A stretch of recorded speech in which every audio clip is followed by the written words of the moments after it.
secrétaire général adjoint de la CNTS, venu aujourd'hui au point de presse de nos amis de l'élevage. La première est d'encadrer, les accompagner et aider à trouver des solutions à leurs problèmes. L'autre volet, c'est que Lamine particulièrement, c'est un ami, c'est mon homonyme aussi. Donc mon devoir était d'être là ce matin malgré ce qui s'est passé ce matin.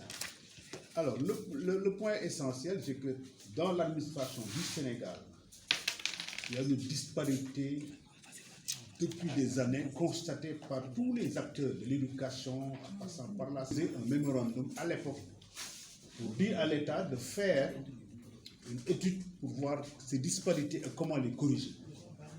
Lamine l'a dit tout à l'heure. Cette étude a été commanditée par l'État du Sénégal et les résultats ont été partagés par tous les acteurs. Mais comme il a dit, le président, péremptoirement d'ailleurs, au 1er mai, a bien dit qu'il ne pouvait pas le faire, qu'il n'allait pas le faire. Nous pensons que c'est extrêmement grave. Et de ce point de vue, on ne peut pas diriger un État, avoir une inéquité dans son administration et dire qu'on ne va pas le régler. On ne lui dit pas de régler la question en alignant ceux qui sont faibles aux plus élevés. Ça, c'est pas possible, nous le savons. Mais qu'on trouve au moins un modus operandi pour voir comment arriver dans les années à venir avec, disons, une résorption graduelle et certainement, sur quelques années, arriver à régler la question. Mais je ne peux rien faire, je pense que ce n'est pas une bonne réponse. Et je pense que, c'est vrai, il s'est adressé à l'élevage, mais il s'adresse à toutes les corporations. En tant que CNT, cette question nous interpelle. Et je pense que dans les jours à venir, dans les semaines à venir, vous nous entendrez d'ailleurs sur ces questions.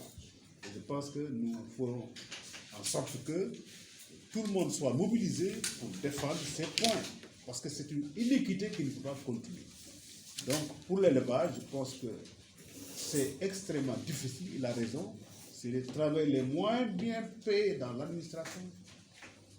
Ils sont dans des postes, disons, de services assez isolés, dans l'intérieur du pays, où il n'y a pas d'infrastructure, et tout ça, ils le subissent en remplissant correctement leurs missions.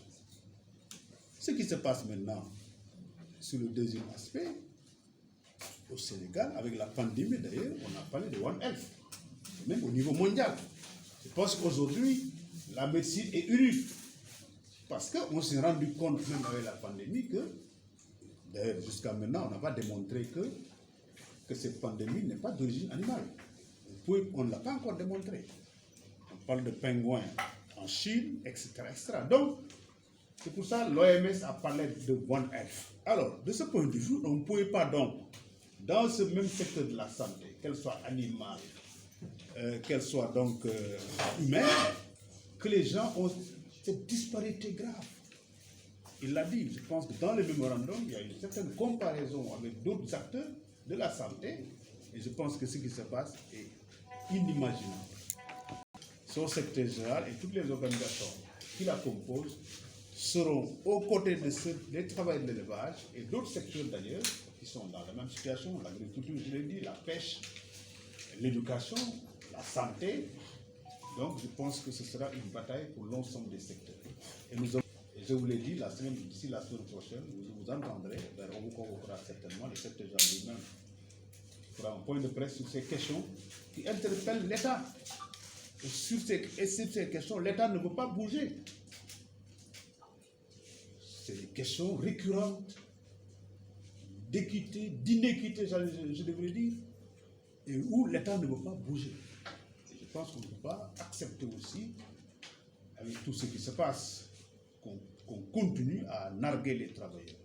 En tout cas, c'est le point de vue que je voudrais dire. Encore une fois, féliciter les camarades, leur réaffirmer notre engagement, toute notre solidarité. Merci.